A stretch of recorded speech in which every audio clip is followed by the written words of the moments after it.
ये सुभाष चंद्र बोस 1945 का बाद जिसका प्लेन क्रैश का जो र्यूमर जो हुआ था, न्यूज़ आया था, ये एब्सोल्युटली फॉल्स है। ये जो आपने बताया कि जो एशेज़ उनकी पड़ी हैं, रखी हुई हैं, वो उनकी एशेज़ नहीं है, उनकी राख नहीं है, उनकी वो उनके फूल नहीं है। उनका जो रेनकोजी टेम्पल में जो एसेस जो बोलता है वो एसेस उनका नहीं है, लेकिन उनका कहाँ पर डेथ हुआ ये सेंट्रल गवर्नमेंट का ड्यूटी है इसको थोड़ा सा ओपन करने के लिए। क्लियर कट प्रूव हो गया सुभाष चंद्र बोस 1945 का बाद सोवियत यूनियन का जो ओम सिटी है साइबेरिया का पास, उधर उन्होंने शेल्टर लिया था स्टालिन का अंडर में। आफ्टर द इंडिपेंडेंस जो इंडिया का जो पॉलिटिकल लीडर भारत को राज किया था, उन्होंने सुभाष चंद्र बोस को बहुत जेलासी किया था, जो जेलस करके उनको वापसी करने के लिए उसका बहुत थोड़ा सा ऑब्स्टेकल्स कर दिया था। साइबेरिया में कस्टडी में लेके रखा था रशिया का जो खुफिया एजेंसी है KGB। तो सुभाष चंद्र बोस का जो एक ग्रेट पर्सनालिटीज़ है और जो आज आज़ादी मिला भारत का, ये एक ही लीडर के लिए हुआ, ये सुभाष चंद्र बोस।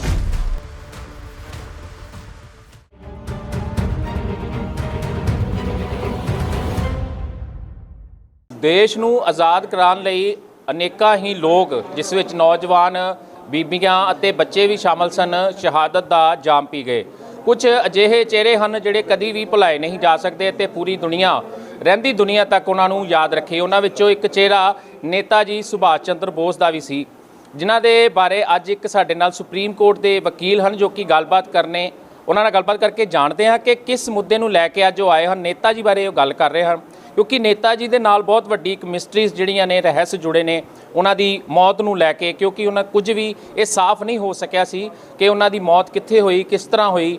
ਹਾਲਾਂਕਿ ਕਿਹਾ ਜਾਂਦਾ ਹੈ ਕਿ ਪਲੇਨ ਕ੍ਰੈਸ਼ ਹੋਇਆ, ਪਲੇਨ ਇਹਨਾਂ ਦਾ ਕਹਿਣਾ ਕਿ ਨਹੀਂ ਕ੍ਰੈਸ਼ ਹੋਇਆ ਸੀ। ਉਸ ਤੋਂ ਬਾਅਦ ਉਹਨਾਂ ਦੇ ਜਿੰਦਾ ਰਹਿਣ ਦੇ ਸਬੂਤ ਵੀ ਮਿਲੇ ਸਨ।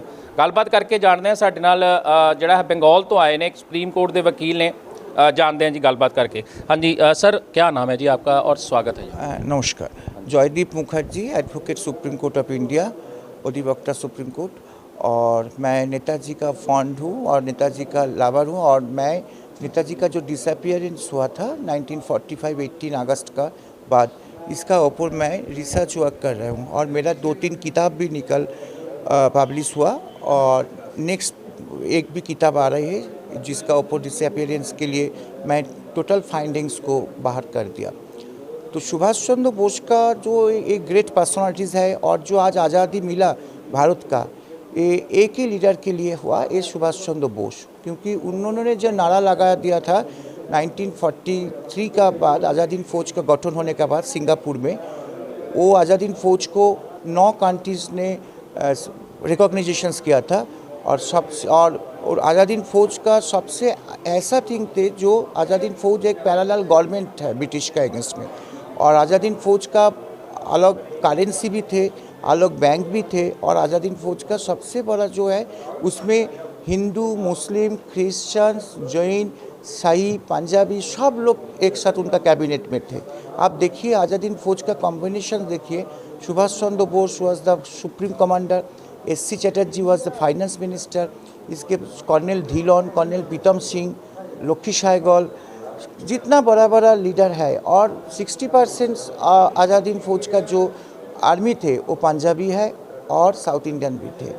तो इनका कंट्रीब्यूशन, सुप्रीम सैक्रिफाइस, और आज़ादी फ़ौज का 76,000 सोल्जर का अंदर में 26 का ऊपर सोल्जर कुर्बानी दिया था, सुप्रीम सैक्रिफाइस किया। इसका तो थोड़ा सा जितना रिस्पेक्ट उसको देना चाहिए था, उन्होंने रिस्पेक्ट नहीं मिला। ये सबसे दुख का बात है आज़ादी का 75 ईयर्स का बाद। अभी कुछ रिस्पेक्ट उनका मिल रहा है, लेकिन इसका टाइम इज़ टू लेट हो गया। तो मेरा जो सबसे बड़ा डिमांड है आपका मीडिया का माध्यम से, मैं सबका पास मेरा डिमांड को पहुंचने के लिए मैं कोशिश कर रहा हूँ। ये सुभाष चंद्र बोस 1945 का बाद जिसका प्लेन क्रैश का जो र्यूमर जो हुआ था, न्यूज़ आया था, ये एब्सोल्युटली फॉल्स है। क्योंकि इसका ऊपर 3 कमीशन हुआ, तो 3 कमीशन का रिपोर्ट, 2 कमीशन का रिपोर्ट, सावनाज कमीशन और खोसला कमीशन का रिपोर्ट को खारिज कर दिया था। मोरारजी देसाई का प्राइम मिनिस्टर जब हुआ था 1977 में, इसके बाद जस्टिस मनोज मुखर्जी का कमीशन हुआ था, न्यायाधीश सुप्रीम कोर्ट का न्यायाधीश भूतपूर्व न्यायाधीश थे, उनका नेतृत्व में जो कमीशन हुआ था, उनका जो फाइंडिंग्स है, जिस सुभाष चंद्र बोस अभी उनका डेथ हो गया, जिसका बायोलॉजिकली उम्र जैसा है 126 ईयर्स हो गया, लेकिन उनका प्लेन क्रैश में डेथ नहीं हुआ।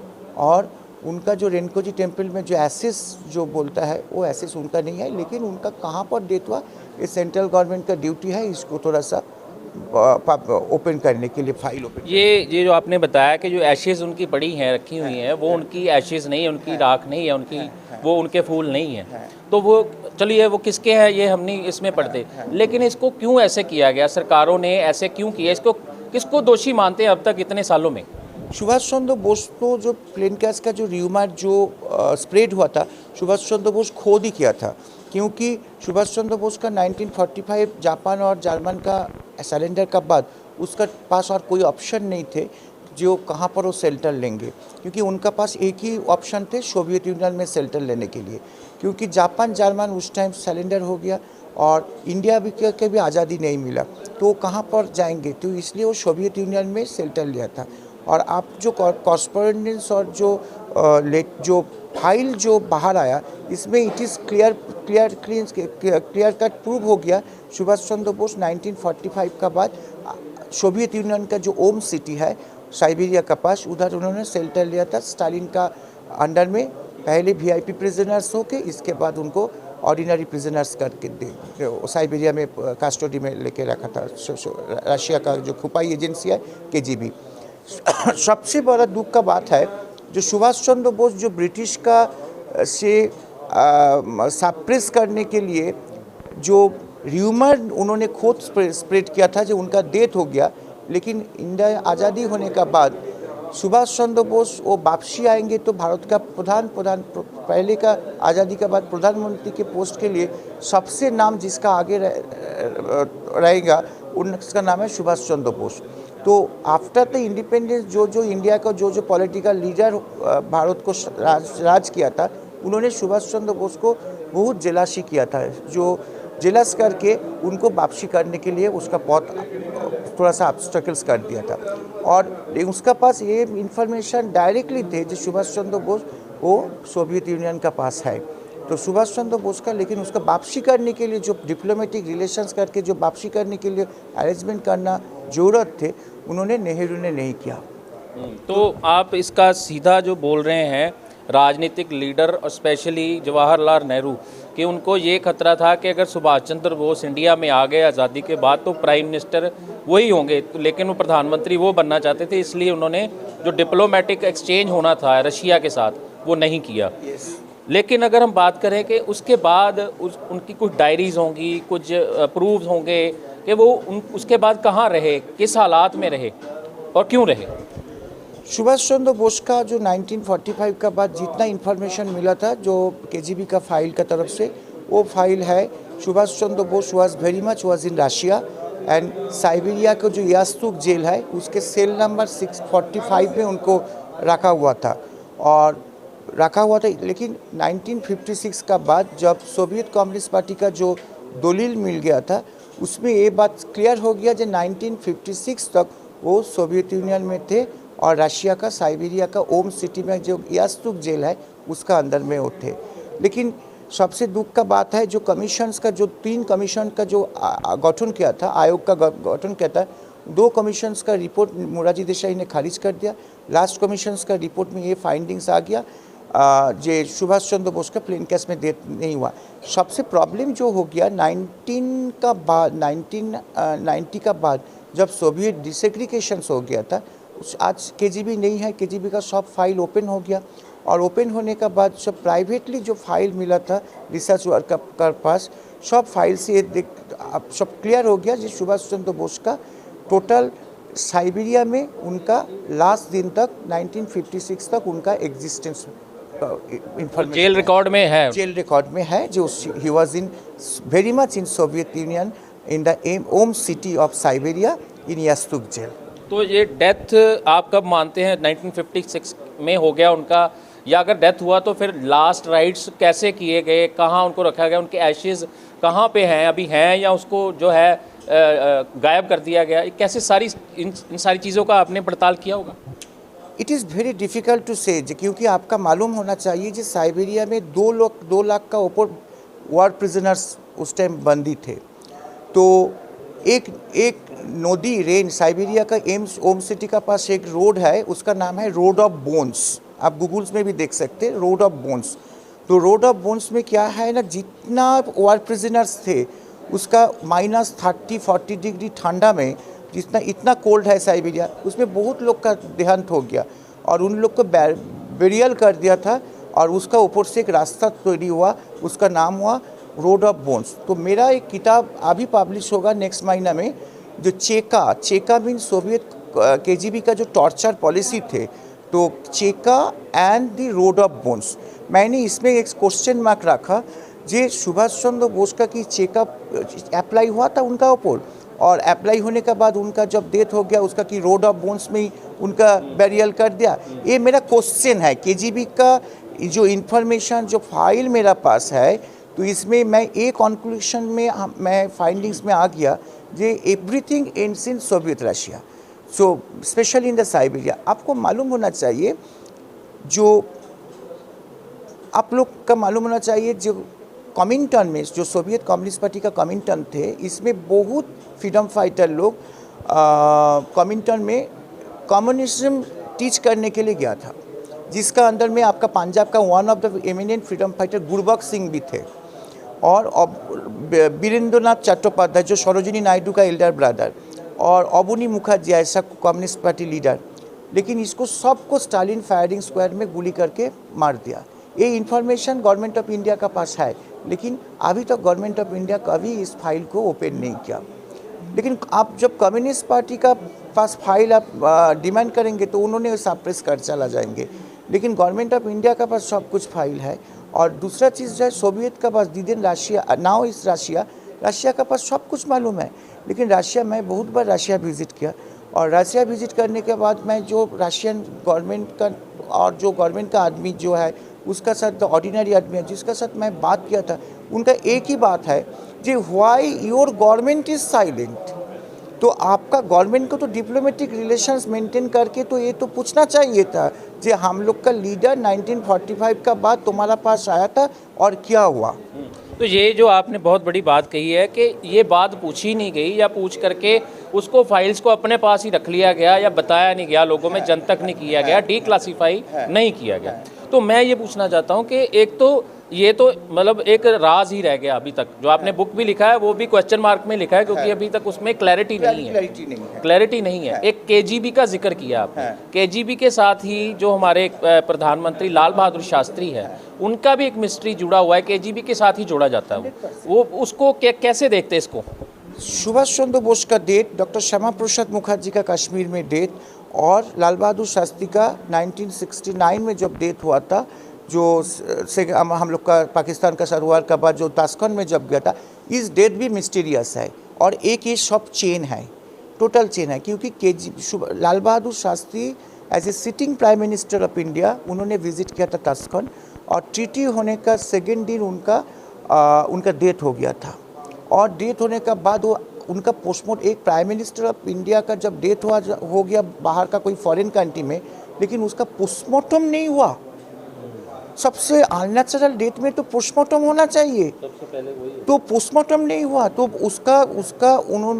उसका लड़का सुनील शास्त्री ने एक मीटिंग में ओपनली बोला कि उनका फादर का जब डेथ हुआ था और डेथ का ताशकंद चुक्ति ट्रीटी साइन करने का पहले दिन उन्होंने कासिनिव को प्रेशर किया था, जो सुभाष चंद्र बोस को वो देखे उसको साथ वो मुलाकात करेंगे। लेकिन that's mean the Subhash Chandra Bose was very much in Soviet Russia.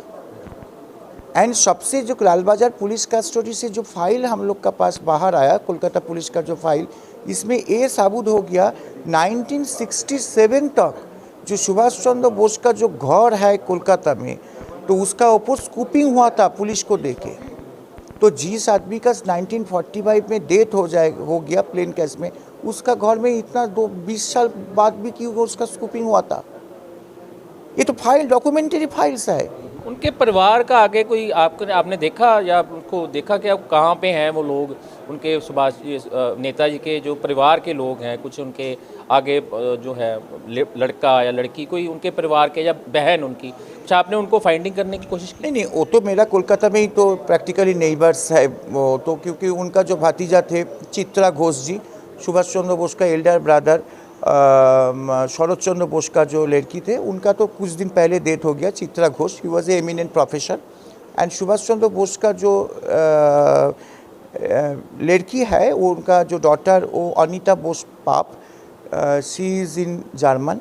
जब सुभाष चंद्र बोस 1943 में जब जर्मन से जापान चला आया था, उस टाइम उनका 2 महीना एज थे।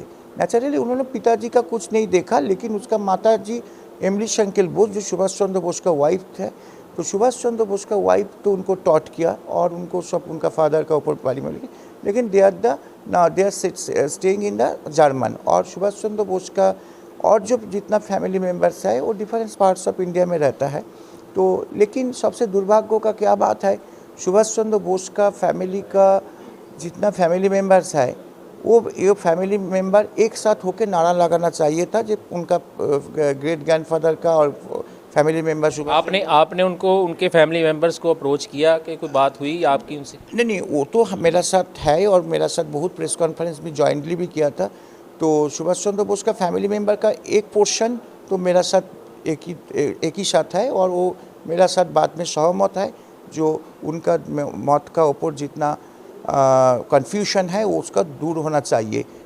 आज यहाँ पे आप अमृतसर में आए हैं, किस मोटिव के लिए, और अमृतसर ही क्यों चुना आपने? और साथ में एक लोग भी आए हैं आपके साथ, इनका भी बताइए। देखिए, Amritsar is a soil of the freedom movement, और पंजाब तो soil of freedom, undivided Punjab and undivided Bengal, they are the king maker of the freedom movement of India. तो आज़ादी में जितना फ्रीडम फाइटर शहीद हुआ था, सबसे ज़्यादा शहीद हुआ था बंगाल और पंजाब से। तो बंगाल का माटी और पंजाब का माटी एक ही है। और मैं आज़ादी का अमृत उत्सव में 75 साल जब हम लोग सेलिब्रेट कर रहे हैं, उस टाइम मैं ऑल ओवर इंडिया में इस सुभाष चंद्र मुद्दा को लेके, सुभाष चंद्र बोस का डिसअपीयरेंस के मुद्दा को लेके मैं कवर कर रहे हूँ, तो उसको थोड़ा सा पब्लिक ओपिनियन क्रिएट करने के लिए। तो अमृतसर में बहुत बार आया, जालियानवाला ट्रस्ट बोर्ड का इनविटेशन में, और इसका जो फ्रीडम मूवमेंट का साथ एकदम जो इसका जुड़ा हुआ था, तो मैं बहुत प्यार करता हूँ इसको, इसका जो बहुत भी रेस्पेक्ट भी करता हूँ। और ये जो फैमिली मेम्बर है कुत्तर कौर जी, वो आया था, उनका हस्बैंड INA का मेंबर थे। सबसे चरण सिंह। तो INA में तो बहुत मेंबर थे, तो INA, लेकिन उसका ताम्रपत्र भी मिला था 1972 में। अब ताम्रपत्र मिलना के बाद ये मीनिंग्स है जो the government of India recognise the person as a freedom fighter. लेकिन दुख का बात है, उसका आज कोई पेंशन नहीं मिला। देखिए, पेंशन के लिए ये लोग कभी फाइट नहीं किया, आज़ादी का लड़ाई नहीं किया। Pension is the duty of the government to give him the respect, उनका थोड़ा सा उनको देखने के लिए, उनका इकोनॉमिकल कंडीशन को थोड़ा सा मदद करने के लिए। तो ये मेरा दुख का बात है, उसका आज कुछ नहीं मिला। मैं कोशिश करेंगे इसका फैमिली का पास स्टैंड होने के लिए, और इनका दाबी जो है मैं प्लेस कर देंगे प्रॉपर चैनल में प्रेसिडेंट और प्राइम मिनिस्टर के पास। तो कम से कम तो इस फैमिली मेम्बर को तो, और मैं भी आपका मीडिया का माध्यम से भी रिक्वेस्ट करेंगे पंजाब का नाउ जो चीफ मिनिस्टर है, प्रेजेंट चीफ मिनिस्टर को, जो इसको देखने के लिए, इसको आप DM चीफ सेक्रेटरी को देके थोड़ा सा इंक्वायरी करके देखिए, इसको थोड़ा सा कोई स्टेट पे सेंट्रल का पेंशन नहीं मिलेगा तो क्या है, स्टेट का तो पावर है, चीफ मिनिस्टर का तो पावर है किसी को पेंशन देने के लिए, तो उसको तो पेंशन देना चाहिए एक, क्योंकि इसे freedom fighter is genuine case. ये जो अभी आपने एक मूवमेंट चलाया है नेताजी को लेके, उसके लिए अब तक आपने डिप्लोमेटिकली या पॉलिटिकली किसको अप्रोच किया है, और आगे क्या प्लानिंग्स है इसको लेके? डिप्लोमेटिकली हम लोग बहुत अप्रोच किया था, और प्रेजेंटली गवर्नमेंट को भी बहुत अप्रोच किया था। गवर्नमेंट को अप्रोच करने के बाद हम लोग सक्सेसफुल भी हुआ था। जैसे 75 ईयर्स ऑफ आज़ादी इन फौज का सेलिब्रेशन करने के लिए हम लोग गवर्नमेंट को रिक्वेस्ट किया था लाल किला में करने के लिए, गवर्नमेंट ने लाल किला में किया। सुभाष चंद्र बोस का एक सबसे बड़ा स्टैचू होना चाहिए, लेकिन इंडिया गेट में सेटअप हुआ स्टैचू। तो और फाइल भी कुछ ओपन हुआ, सब फाइल अभी तक ओपन नहीं हुआ, कुछ फाइल ओपन हुआ और भी फाइल ओपन करने के लिए गवर्नमेंट को रिक्वेस्ट करेंगे। दूसरा चीज़, सुभाष चंद्र बोस का जो जन्मदिन है, जो बर्थडे है 23 जनवरी, इसको नेशनल हॉलीडे करना चाहिए। तो क्योंकि और सुभाष चंद्र बोस का जन्मदिन को पराक्रम दिवस ही वो घोषणा भी किया सेंट्रल गवर्नमेंट को, सेंट्रल गवर्नमेंट की तरफ से, लेकिन उसका 23 जनवरी पंजाब गवर्नमेंट की भी मैं रिक्वेस्ट करेंगे 23 जनवरी को इसको स्टेट हॉलीडेज डिक्लेयर करने के लिए। और एक चीज़ मैं आपका बोलना चाहता हूँ, ये मीडिया करने से, पंजाब का सबसे बड़ा फ्रीडम फाइटर का नाम है भगत सिंह, राजगुरु सुखदेव भगत सिंह। इसका कंट्रीब्यूशन ज़्यादा से ज़्यादा एक्सपोज होना चाहिए, इनका जो मूवमेंट। और आज़ादीन फौज के जैसा इम्पोर्टेंसी है एनार्किस्ट मूवमेंट के लिए, ऐसा भगत सिंह का भी मूवमेंट बहुत अच्छा है। तो भगत सिंह को जितना रिस्पेक्ट मिलना चाहिए तो वो नहीं मिला, तो भगत सिंह को इमीडिएटली मरणोत्तर भारत रत्न देना चाहिए, मरणोत्तर भारत रत्न देना चाहिए। और उनका जन्मदिन को थोड़ा सा मोस्ट रेस्पेक्टफुल डे करके पंजाब गवर्नमेंट को सेलिब्रेट करना चाहिए। ये क्यों नहीं हुआ अभी तक? ये सारे लोग इंडिया में भी, बाहर भी ये जानते हैं कि भगत सिंह ने जो शहीदी दी उसका कोई मिसाल नहीं है, फिर भी जो है सरकारें इसको क्यों नहीं कर पाई अब तक, जबकि किसी को भी भारत रत्न दे दिया जाता है, इतनी बड़ी पर्सनालिटी को जो है वो क्यों नहीं अब तक दिया गया? उसका क्या कारण समझते हैं और मेन क्या डिमांड है, उसमें आप थोड़ा सा। सबसे दुख का बात है ये है, तो जो आज़ादी का बाद जो हिस्ट्री लिखा हुआ ये डिस्ट्रक्टेड हिस्ट्री है, तो डिस्ट्रक्टेड हिस्ट्री को करेक्ट करना चाहिए। और आज़ादी में सिर्फ अहिंसा मूवमेंट नहीं हुआ, एनार्किस्ट मूवमेंट हुआ, सोशलिस्ट मूवमेंट हुआ, इसके बाद ही आज़ादी मिला। तो सुभाष चंद्र बोस का जो आज़ादीन फौज है, तो वो तो अहिंसा मूवमेंट का साथ पार्ट नहीं है, वो तो अनर्किस्ट और सशस्त्र मूवमेंट है। तो सशस्त्र मूवमेंट, और आज जो आईएनए का जो इंडियन आर्मी का जो सेटअप है वो तो सुभाष चंद्र बोस का मिशनरीज है। तो लेकिन सुभाष चंद्र बोस को जितना प्रॉपर रिस्पेक्ट मिलना चाहिए नहीं मिला, तो सुभाष चंद्र हिस्ट्री को थोड़ा सा करेक्ट करना चाहिए। आज़ादी का 75 साल का टाइम में हिस्ट्री जो हुआ और अनर्किस्ट मूवमेंट इंडिया का जितना हुआ, जितना अनर्किस्ट मूवमेंट हुआ था, जैसा बंगाल में, पंजाब में, महाराष्ट्र में, भगत सिंह जैसा लीडर, सुखदेव, राजगुरु, बटुकेश्वर दत्त, खुदीराम बोस, ऐसा लीडर को थोड़ा सा उसका कंट्रीब्यूशन को एक्सपोज करना चाहिए। ਸੋ ਇਹ ਸਨ ਜੀ ਸੁਪਰੀਮ ਕੋਰਟ ਦੇ ਵਕੀਲ ਜੋਇਦੀਪ ਮੁਖਰ ਜੀ, ਜਿਨ੍ਹਾਂ ਨੇ ਇੱਕ ਵੱਡੀ ਗੱਲ ਕਹੀ ਹੈ ਕਿ ਉਸ ਵੇਲੇ ਦੇ ਰਾਜਨੀਤਿਕ ਲੀਡਰਾਂ ਵੱਲੋਂ ਸੁਭਾਸ਼ ਚੰਦਰ ਬੋਸ ਨੂੰ ਇਸ ਕਰਕੇ ਇੰਡੀਆ ਨਹੀਂ ਆਉਣ ਦਿੱਤਾ ਗਿਆ ਕਿ ਕਿਤੇ ਉਹ ਆ ਗਏ ਤੇ ਅਗਲੇ ਪ੍ਰਧਾਨ ਮੰਤਰੀ ਉਹ ਹੋ ਸਕਦੇ ਹਨ ਤੇ ਉਹਨਾਂ ਦੀ ਜਿਹੜਾ ਪੱਤਾ ਉਹ ਕੱਟਿਆ ਜਾ ਸਕਦਾ ਹੈ। ਇੱਥੋਂ ਤੱਕ ਕਿ ਉਹਨਾਂ ਦੇ 1945 ਦੇ ਵਿੱਚ ਪਲੇਨ ਕ੍ਰੈਸ਼ ਦੀ ਝੂਠੀ ਖਬਰ ਫੈਲਾ ਕੇ, ਲੇਕਿਨ ਉਸ ਤੋਂ ਬਾਅਦ ਵੀ ਉਹਨਾਂ ਦੇ ਜਿੰਦਾ ਹੋਣ ਦੇ ਸਬੂਤ ਉੱਥੇ ਰਹੇ ਰਸ਼ੀਆ ਦੇ ਵਿੱਚ, ਲੇਕਿਨ ਉਸ ਨੂੰ ਵੀ ਜਿਹੜਾ ਹੈ ਉਹ ਜਨਤਕ ਨਹੀਂ ਕੀਤਾ ਗਿਆ। ਇੱਥੋਂ ਤੱਕ ਕਿ ਉਸ ਨੂੰ ਦਬਾ ਕੇ ਰੱਖ ਲਿੱਤਾ ਗਿਆ ਕਿ ਲੋਕ ਕਿਤੇ ਇਸ ਦੇ ਬਾਰੇ ਹੋਰ ਗੱਲਾਂ ਨਾ ਕਰਨੀਆਂ ਸ਼ੁਰੂ ਕਰ ਦੇਣ। ਸੋ ਇੱਕ ਬਹੁਤ ਵੱਡਾ ਦੁਖਾਂਤ ਹੈ ਕਿ ਅਜਿਹੇ ਵੱਡੇ ਫਰੀडम फाइटर जिस ने कि एक राह दी, एक वक्री राह दी आज़ादी नूं लैण दी, उस नूं एक गुमनामी दे हनेरे दे विच जिहड़ा है उस दी फाइल नूं सुੱਟ दिता गया। और एक किताब भी इन्होंने लिखी है जिहड़ी कि थोड़े दिनों च रिलीज़ होने वाली है। सो एक वड्डा उपराला जिहड़ा इन्हां वल्लों कीता जा रहा है। उत्थे ही नाल शहीद भगत सिंह नूं शहीद का दर्जा हुण तक जिहड़ा नहीं दिता गया। दोवां ही शहीदां वास्ते नेता जी सुभाष चंद्र बोस अते शहीद भगत सिंह वास्ते इन्हां ने जिहड़ी है वो भारत रत्न की मंग भी जिहड़ी है कीती है। देखते हाँ सरकारां वाकई च ही शहीदां दा मुੱਲ पाउंदियां हन या केवल यह राजनीति के पक्ष तो ही इस नूं देखिया जाता है। कैमरामैन गुरदैल सिंह दे नाल ਅੰਮ੍ਰਿਤਸਰ तो कुलविंदर सिंह की विशेष रिपोर्ट।